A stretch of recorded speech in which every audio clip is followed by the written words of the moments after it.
नमस्कार। एकता शान्ति र संस्कारको सभा कालिका एसडीमा तपाईलाई स्वागत छ। म गीता गुरुङ। कालिका समाचार सुरु गरौँ प्रमुख समाचारका शीर्षकहरूबाट।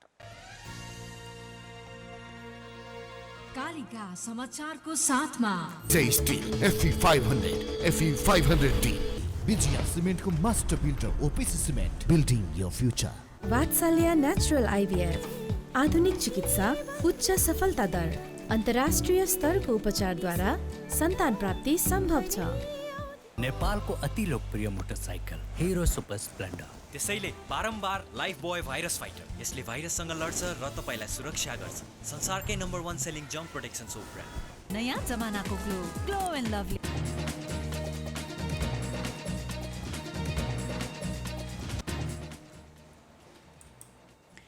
ललिता निवास प्रकरणमा पूर्व प्रधानमन्त्री द्वय नेपाल र भट्टराई विरुद्धको मुद्दा सुनवाई हुँदै प्रधान न्यायाधीशको इजलासमा पेशी चढ्ने।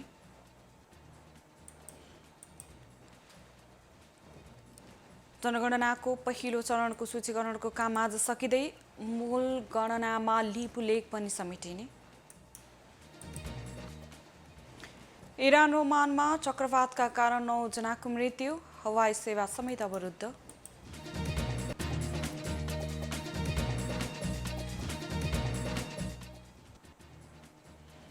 र साफ च्याम्पियनसिपमा नेपालले आज श्रीलङ्कासँग खेल्दै।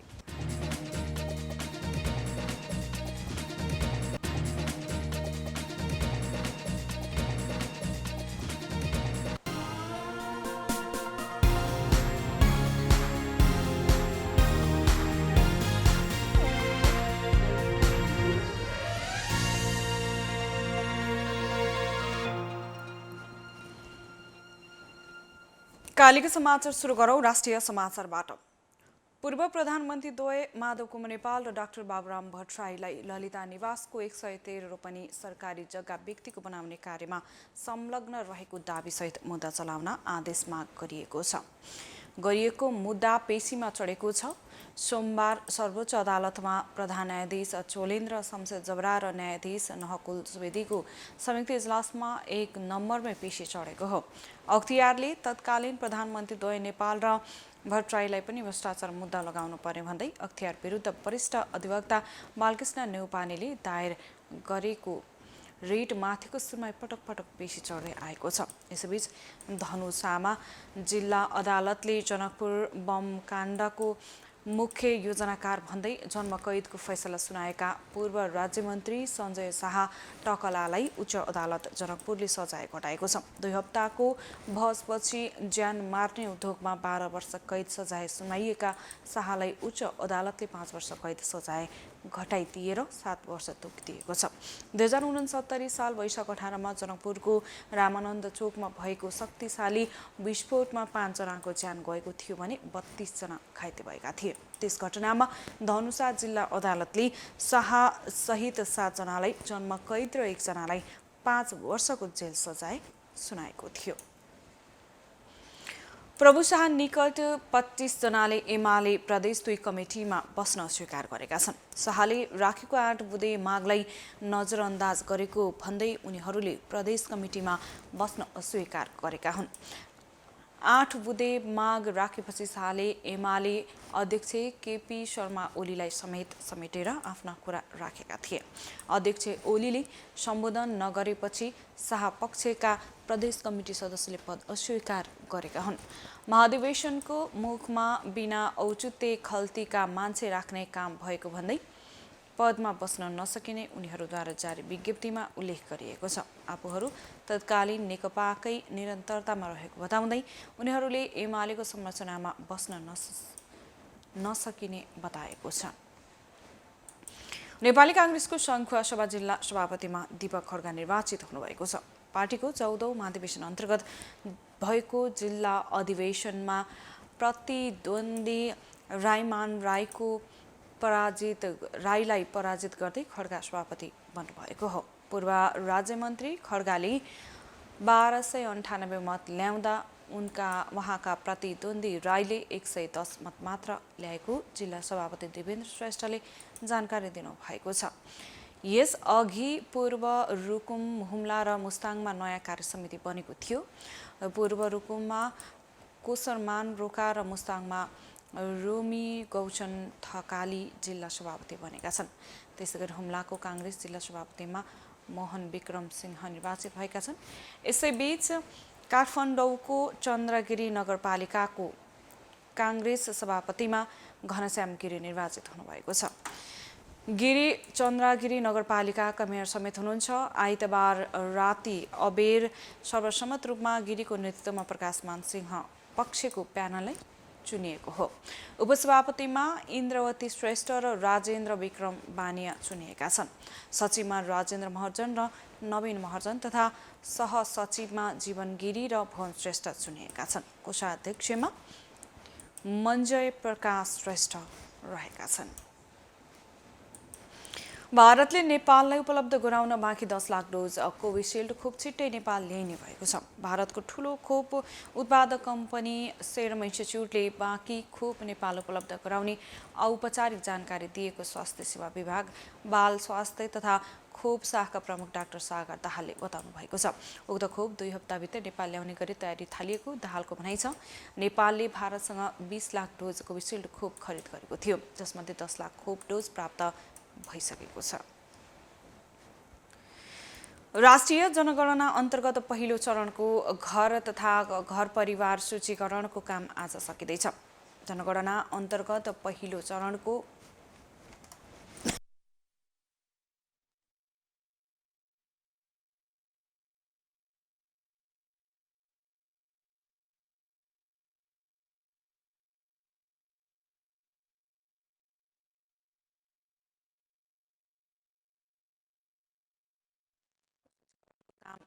गएको भदौ 30 गतेदेखि सुरु भएको थियो।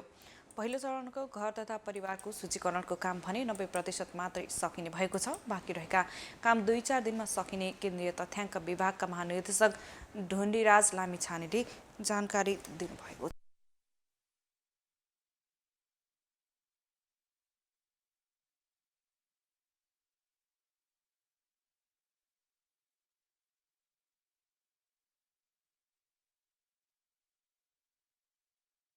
विभागका अनुसार सबैजसो जिल्लामा सूचीकरणको काम आंशिक रूपमा बाँकी रहेको छ। अहिलेसम्म घर परिवारको सूचीकरण 50 लाखको सङ्ख्यामा मात्र भएको छ। गाउँ गाउँमा खटेका गणकले सङ्कलित सूचना पठाउन बाँकी नै रहेको सबै विवरण केन्द्रमा आइसकेको छैन। अहिले देशभर 70 लाख घर परिवार रहेको अनुमान गरिएको छ। यस्तै पहिलो चरणको घर परिवार सूचीकरण नेपालको नयाँ चुच्चे नक्सामा परेको महाकाली पारीको लिपुलेक र कालापानी क्षेत्र छुटेको छ। सुपरिवेक्षण पठाउने आनाकानी गर्दा महाकाली पारीले कालापानी लिपुलेक क्षेत्रमा घर परिवार सूचीकरण हुन नसकेको हो।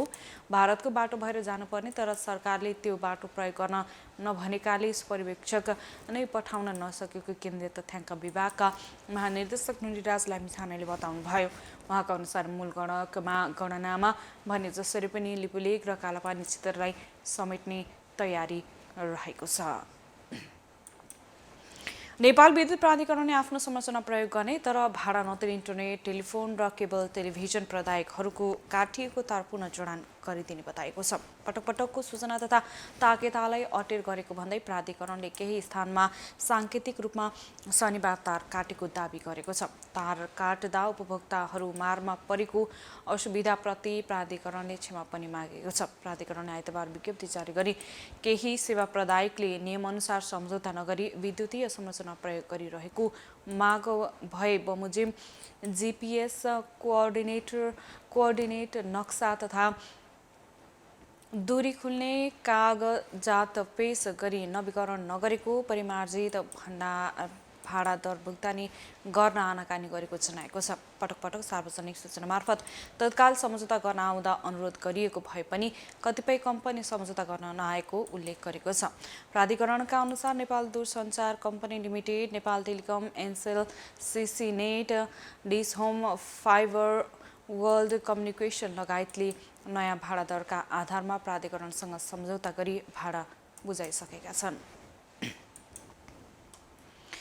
धादिङको बेनीघाट रोराङ गाउँपालिका 7 कृष्ण भिरमा टिप्परको ठक्करबाट एक पैदल यात्रुको ज्यान गएको छ। यो प्रदेश नम्बर 301006 ख 0806 नम्बरको टिप्परको ठक्करबाट 86 वर्षका चन्द्रप्रसाद कणेलको ज्यान गएको प्रहरीले जनाएको छ।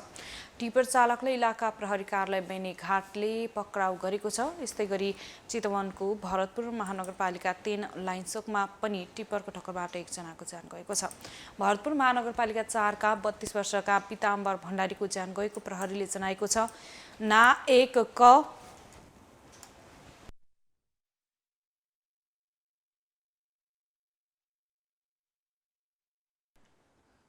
9923 नम्बरको टिपरले भण्डारी र उहाँकी श्रीमती कल्पनालाई टक्कर दिएको थियो। गम्भीर घाइते भएका भण्डारीको भरतपुर अस्पतालमा उपचारका क्रममा ज्यान गएको छ। श्रीमती कल्पनाको अवस्था भने सामान्य रहेको प्रहरीले जनाएको छ। एकता शान्ति र संस्कारको समाह कालिका एसडीमा प्रसारित कालिका समाचारमा पालो भएको छ विज्ञापनको। तर त्यसभन्दा अगाडि प्रमुख समाचारका शीर्षकहरू।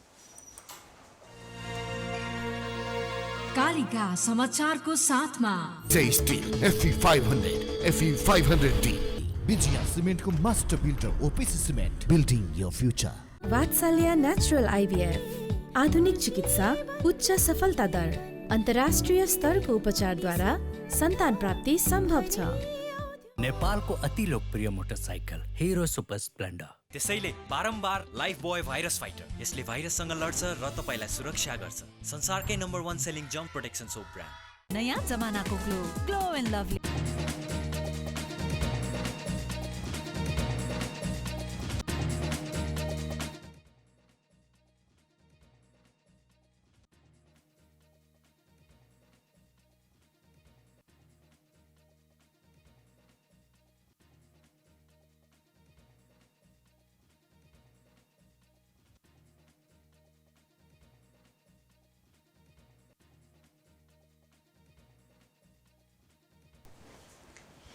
इरान र ओमानमा चक्रवातका कारण 9 जनाको मृत्यु, हवाई सेवा समेत अवरुद्ध।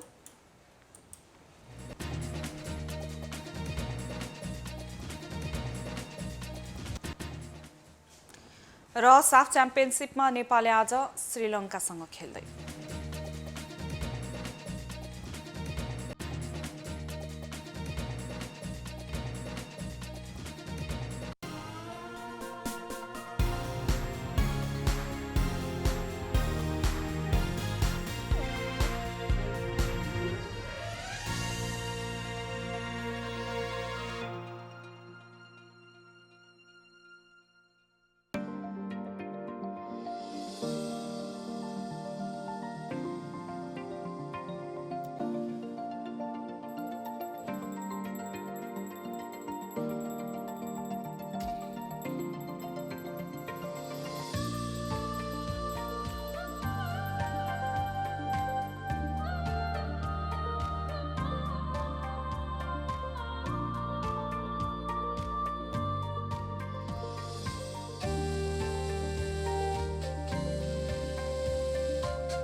सुरक्षित शुभ साइटको सुरुवात गरौँ।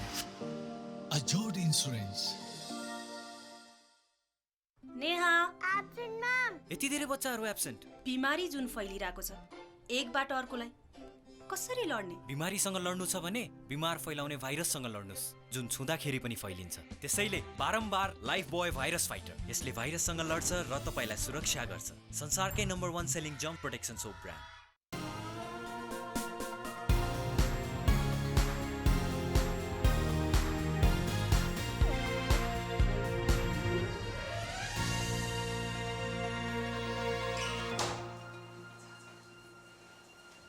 विज्ञापनपछि कालिका समाचारमा पुनः स्वागत छ। अब स्थानीय समाचार। दशैं तिहारमा चितवनमा 30,000 खसी बोका माग गरेको छ। जिल्लामा दशैंदेखि तिहारसम्म 30,000 भन्दा बढी खसी बोका खपत हुने अनुमान गरिएको हो। जिल्लाको उत्पादन 80% यही खपत हुने गर्दछ भने बाँकी छिमेकी जिल्लाबाट ल्याउने तयारी गरेको छ। भेटरिनरी अस्पताल तथा पशु सेवा विज्ञ केन्द्र भरतपुरको तथ्याङ्क अनुसार जिल्लामा मुख्य चाडबाडको समयमा दैनिक 1500 हाराहारी खसी बोका खपत हुने अनुमान गरिएको छ। कार्यालयका पशु विकास अधिकृत रामचन्द्र अर्यालका अनुसार दशैँ र तिहारको 1 महिनाको समयमा 462 मेट्रिक टन खसी बोकाको मासु र 39 मेट्रिक टन च्याङ्ग्राको मासु खपत हुने अनुमान गरिएको छ। जिल्लामा 402 व्यावसायिक बाख्रा फर्म रहेका छन्। ती फर्ममा 3,10,517 बाख्रा रहेको आचार्य बताउनुहुन्छ। तीमध्ये 2,17,361 खसी बोका रहेका छन्।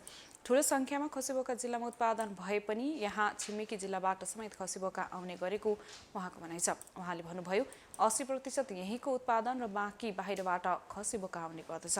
त्यसो त यहाँ उत्पादन भएका खसी बोका पनि विभिन्न जिल्लामा पुग्ने गर्दछ। कालिका समाचारमा अब अन्तर्राष्ट्रिय समाचार।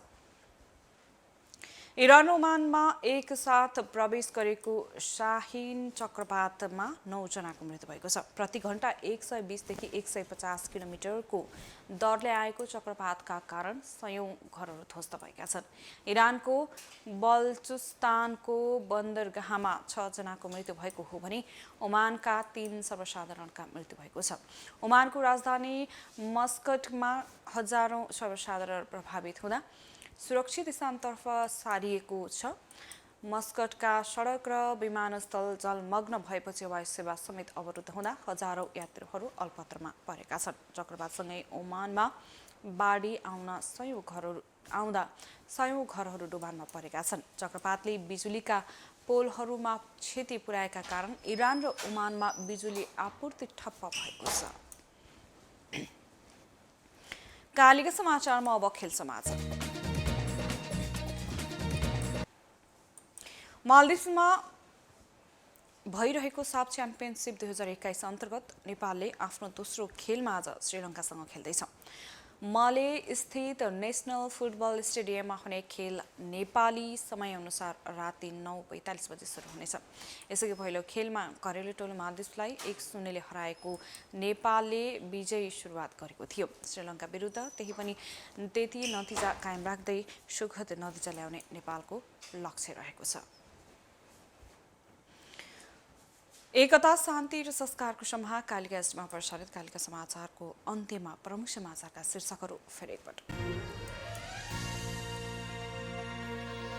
कालिका समाचारको साथमा steel FE 500 FE 500D Vijaya सिमेन्टको master builder OPC cement building your future. Vatsalya natural IVF आधुनिक चिकित्सा उच्च सफलता दर अन्तर्राष्ट्रिय स्तरको उपचारद्वारा सन्तान प्राप्ति सम्भव छ। नेपालको अति लोकप्रिय मोटरसाइकल हिरो सुपर स्प्लेन्डर। त्यसैले बारम्बार लाइफ बोय भाइरस फाइटर, यसले भाइरससँग लड्छ र तपाईलाई सुरक्षा गर्छ। संसारकै नम्बर 1 सेलिङ जम्प प्रोटेक्सन सोप ब्रान्ड। नयाँ जमानाको ग्लो एन्ड लभली।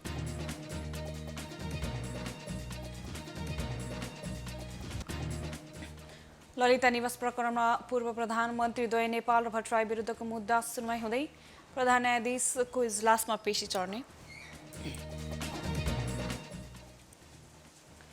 जनगणनाको पहिलो चरणको सूचीकरणको काम आज सकिँदै मूल गणनामा लिपुलेख पनि समेटिने।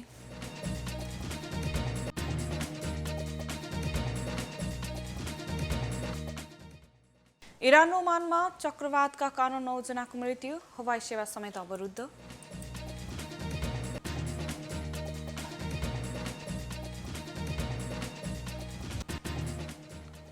र साफ च्याम्पियनसिपमा नेपालले आज श्रीलङ्कासँग खेल्दै।